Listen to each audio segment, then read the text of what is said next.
नमस्कार दोस्तों।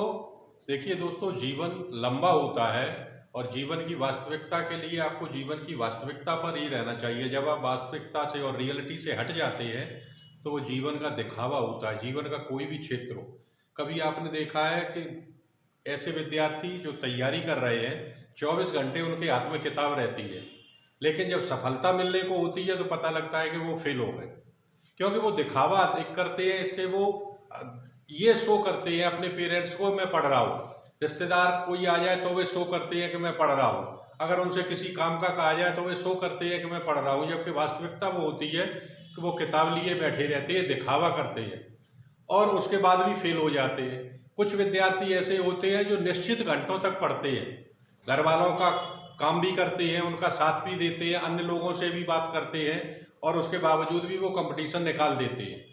तो दिखावे से जीवन में आप बचिए। जीवन का कोई भी क्षेत्र हो।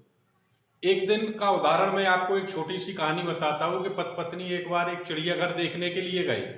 उन्होंने वहां देखा कि एक बंदर था, वो पास वाली बंदरिया को बहुत छेड़ रहा था। तो उसकी पत्नी ने कहा, देखते हो वो कितना प्यार कर रहा है अपनी बंदरिया को, तुम कभी ऐसा करते हो? देखिए उनका जीवन कितना आनंद से भरा हुआ है।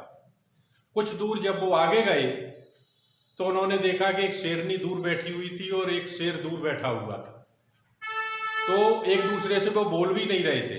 फिर पत्नी ने फिर कहा कि देखिए ये शेर आप जैसा है, पत्नी दूर बैठी हुई है और शेर दूर बैठा हुआ है और उन्हें एक दूसरे से मतलब भी नहीं है।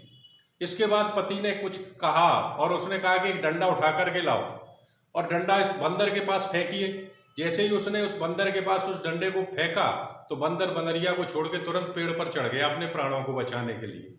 अब उसने कहा यही डंडा उठाइए और शेरनी की तरफ फेंकिए। जैसे ही उसने वो डंडा शेरनी की तरफ फेंका तो शेर गुर्रा करके शेरनी के पास आ गया और दौड़ने लगा उनके सामने देख के। उसने कहा कि अच्छा है तुम ऊंचाई पे खड़ी हो, वरना शेर तुम्हें खा जाता। क्योंकि शेर दिखावा नहीं करता। हकीकत ये है कि वो बंदर बंदरिया के साथ सिर्फ दिखावा कर रहा था और जब आपत्ति का समय आया तो वो उसे छोड़ के भाग गया। और शेर दिखावा नहीं कर रहा था, लेकिन जब शेरनी पर उसने आती हुई आपत्ति परेशानी देखी तो तुरंत शेरनी के पास आ गया। तो कहने का तात्पर्य यह है कि दोस्त, कुछ लोग दिखावा करते हैं और इसीलिए ये कहा जाता है कि मीठी वाणी दगाबाज की निशानी। जो आपके सामने मीठा बोले, आपसे ज्यादा लिबड़ने और लिपड़ने का प्रयास करे, मुंह पर आपकी बड़ाई करता रहे और पीठ पीछे बुराई करे, ऐसे लोगों से सावधान रहना चाहिए। और जिंदगी में अगर आपको सफलता प्राप्त करनी है तो दिखावा न करें, जीवन के वास्तविकता पर रहें।